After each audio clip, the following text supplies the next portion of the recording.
Andrei Ivanovitch est né en 1974 à Odessa, au sud de l'Ukraine. Le début de sa vie est pour le moins chaotique. Il commence à fumer à 5 ans et à se droguer à 14 ans. Il devient un katala, un joueur de billard dont l'habileté et la capacité à tricher lui permettent de gagner rapidement de grosses sommes d'argent. Après plusieurs overdoses, il finit par se tourner vers la religion en 1998, soutenu par une amie. Après avoir travaillé à l'usine pendant plusieurs années, il est aujourd'hui un capellan, un aumônier du Christian Rescue Service, organisation religieuse regroupant des catholiques, orthodoxes et protestants. On le remarque vite, avec ses cheveux argentés mi-longs et ses croix chrétiennes qu'il arbore sous forme de patch accrochés à ses vêtements militaires. C'est ainsi qu'il se rend sur la ligne de front pour creuser des tranchées, livrer du matériel et soutenir moralement les soldats. J'ai ce rêve, que les soldats dont les blessures entraînent un handicap sachent et comprennent ce qu'ils doivent faire demain. Ils traversent la phase de réhabilitation, mais ce n'est qu'au niveau physiologique. Les psychologues touchent en partie le domaine de l'âme, mais n'approfondissent pas trop. Après tout, une personne a 3 composantes, l'esprit, l'âme et le corps. Ce sont donc les psychologues des hôpitaux qui se tournent vers nous pour que nous puissions également soutenir les combattants. Ce sont donc les psychologues des hôpitaux qui se tournent vers nous pour que nous puissions également soutenir les combattants.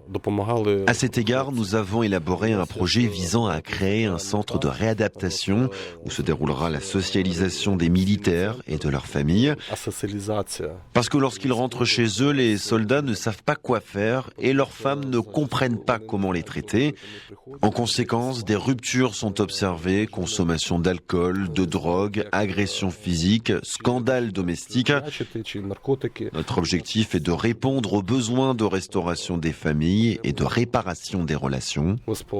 Ils ne savent pas quoi faire dans l'avenir, surtout ceux qui ont perdu des bras ou des jambes. Auparavant, ils maîtrisaient la situation, pourvoyaient aux besoins de la famille et contrôlaient tout. L'État accorde des subventions et des prestations sociales aux victimes de la guerre, mais les gars ne comprennent pas vraiment comment cela peut être utilisé à bon escient. J'ai pour objectif de les y aider, les inciter à devenir par exemple agriculteurs ou entrepreneurs, les aider à maîtriser leur nouvelle vie pour que les familles ne souffrent pas mais se renouvellent. Comment vous faites pour faire passer un tel message à des gens qui reviennent du front, qui ont été blessés physiquement ou moralement? Pour les croyants, il existe le concept de l'incompréhensibilité de l'espérance de Dieu. Nous disons que la réalité de votre vie est que vous êtes physiquement endommagé maintenant, mais que Dieu est capable de vous restaurer spirituellement. Dieu peut vous donner une nouvelle vie, de nouvelles opportunités. Il est clair que les bras et les jambes ne repousseront pas, mais Dieu a de nombreuses possibilités.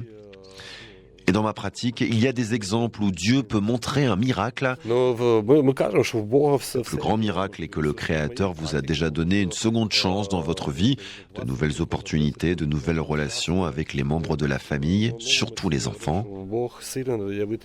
Et les militaires sont prêts à nous croire, parce que tout ce qui est ingénieux est simple. Les militaires, comme les prisonniers, sentent le mensonge.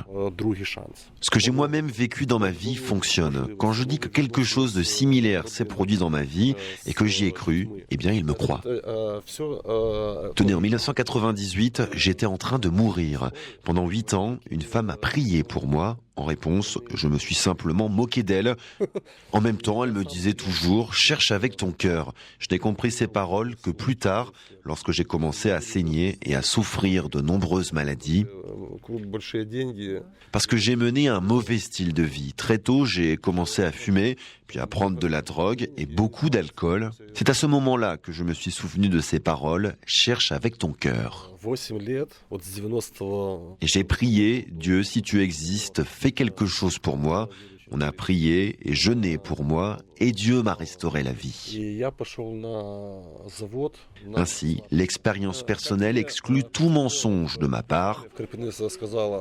Lorsque nous arrivons habituellement au front, on nous autorise à aller sur la 2 ou la 3e ligne. Les combattants disent que nous, religieux, sommes trop faibles pour aller plus loin. Je leur réponds, pas question, allons-y. Cela signifie que nous sommes prêts à aller au front, la ligne 0. En conséquence, nous y creusons des tranchées et les soldats voient et comprennent que c'est notre façon de penser, c'est ainsi que nous vivons.